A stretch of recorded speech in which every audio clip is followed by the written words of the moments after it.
not won a Super Bowl in 25 seasons, and it's obviously high on Jerry Jones' list of priorities. He said, quote, "I'd do anything known to man to get a Super Bowl." That's a fact. Close quote. So, Marcellus Wiley, you won Don the Star on your helmet. What is standing in the way of a Cowboys Super Bowl? Only two things, health and focus. And let's focus in on one thing, health. Dak Prescott back in the starting lineup. Dak Prescott, as the franchise quarterback he is. Not only is that the splash free agency signing of the season, but it's also going to make the biggest difference for this Cowboys team. I remind people how much better Dak makes this entire team, including the defense. Remember the defense, they started calling themselves the Hot Boys when Dak was healthy.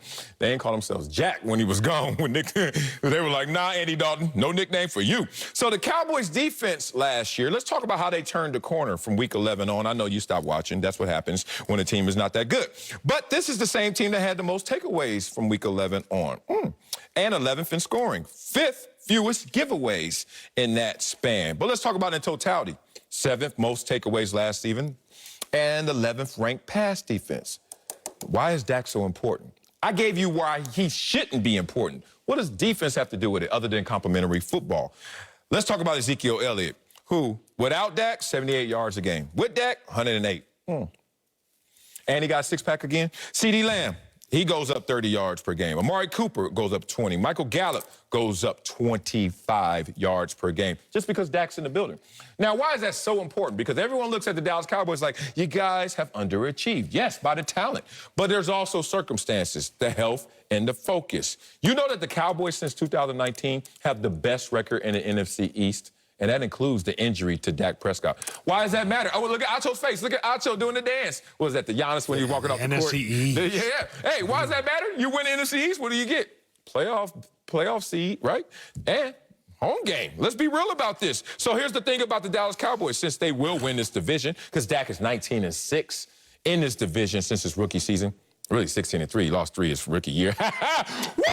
Dak Prescott in the building, he helps with the health. He makes everyone else better because he's a force multiplier. We'll get to the focus on the second lap because I wore that star. I know what it looks like. You said you wore that what? Star. Okay, you wore that star. What is standing in the way of the Cowboys Super Bowl? It's the star. Oh, here you go. It's the star because the problem with the Cowboys franchise, I believe, is that they give their players too much praise before they ever earn it. It's the same problem that Texas football, my alma mater, faces. It's a matter of pride comes before the fall. Well, these players are prideful, and thus they fall before they ever actually have a reason to be prideful. When you get drafted by the Dallas Cowboys, you're instantly known. Marcellus said it. The Cowboys defense refers to themselves as the Hot Boys.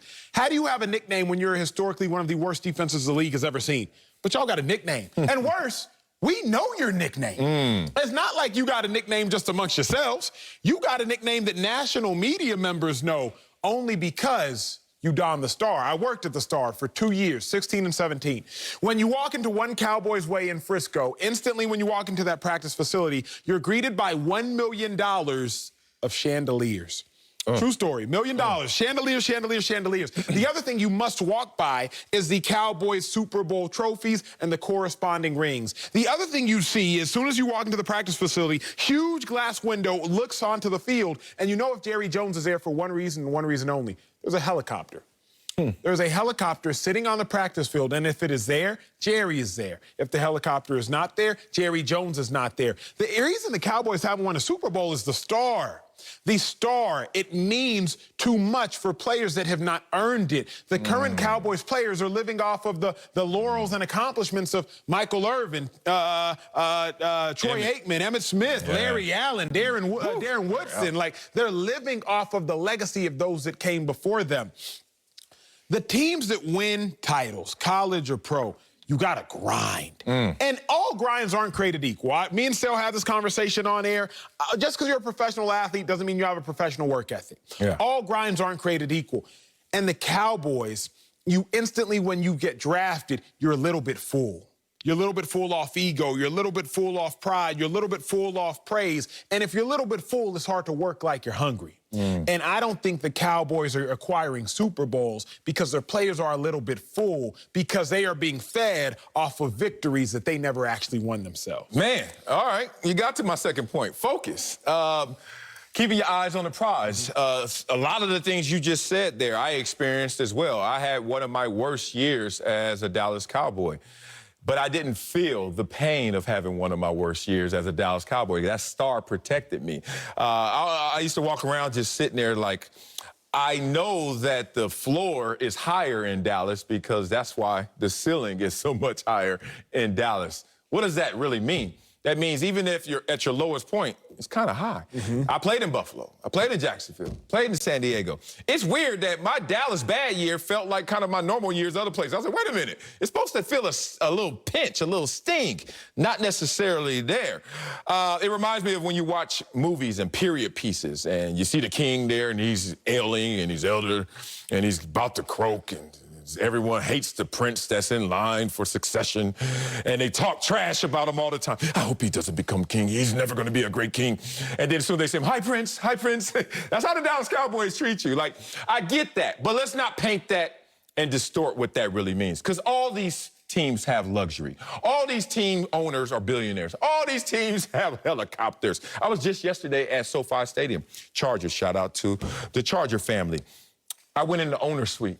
I got my season tickets, and I went in my seats, and I was like, oh, this is great. My sister, first time we there, and then we had to do this event in the owner's suite.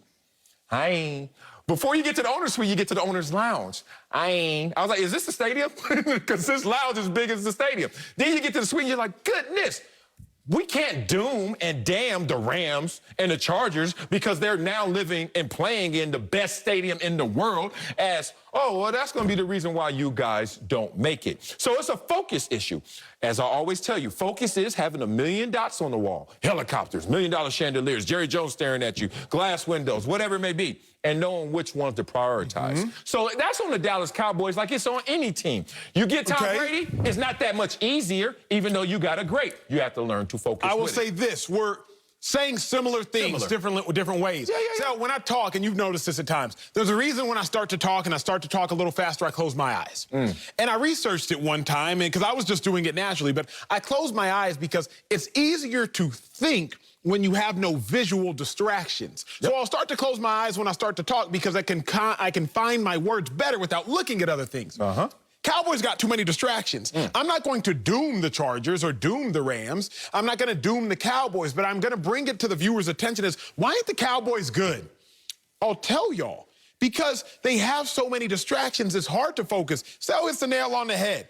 The reason NFL teams and organizations are so good is because they remember what happened yesterday, what happened the year before, what happened the month before is irrelevant. It's time to work, it's time to grind, it's time to focus. But it is hard to focus when you live a life of luxury. It's just harder to do.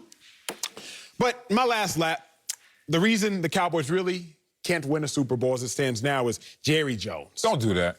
He already won 3. What you mean? Exactly. Jerry Jones' past success is keeping him from future success. Because in Jerry Jones' mind, second best general manager in the game. Name another GM that's won 3 Super Bowls. We can talk Robert Kraftish. Name another owner that's won 3 or more Super Bowls. Okay, you can talk Kraftish, but outside of Kraft, I'm the best. But are you, Jerry? Because it's been a little bit over 25 years. See, Jerry Jones hasn't changed with the times, Sal. 2 artists I love the most. And not necessarily artists, but Will Smith, Kirk Franklin. Oh, I'm about to say, all right. Will Smith, Kirk Franklin. Kirk Franklin, a gospel recording artist. We all know who Will Smith is from Fresh Prince. Because Will Smith was like, okay, I'm going to do a syndicated show, Fresh Prince, when syndicated shows were in. But syndicated shows ain't popping like they are now. What's popping? Social media. So whose social media is popping? Will Smith's. Kirk Franklin, gospel music was jumping in the 90s. But it ain't really jumping right now. So Kirk Franklin is moving with the times. What are they doing now? He's doing different types of gospel songs, right? All right? And so they're my favorite because they know how to move with the times. They pivot. They know how to pivot. Yes. Jerry Jones does not know how to pivot. Jerry Jones does not know how to make teams in this day and age deal with the distractions to help them win like he did in the 90s. Yeah, but Jerry doesn't need to pivot because he doesn't need to go anywhere. Everything needs to come to Jerry because it's already come to Jerry. Jerry has a winning formula. He messed it up. That's why he was in tears when he saw Jimmy Johnson again. It's like, why? He let the good one go. Damn, who hasn't been there? You still super single for that reason. So here's the thing. Jerry Jones understands this. Let me finish with health. Talk to me. Because you try to get me all distracted. I didn't play bad in Dallas because of the helicopter. I played bad in Dallas because of my hip, because of my knee, because of the connection mentally and physically. I was deteriorating right before my very eyes. Let's talk about health. Because if Dak Prescott stays healthy, have they had injuries at the quarterback position? Last year for Dak. Before Dak, Tony Romo injury, right? Let's look at this in terms of winning a Super Bowl with a quarterback that wasn't there the entire year. Can you name sometimes?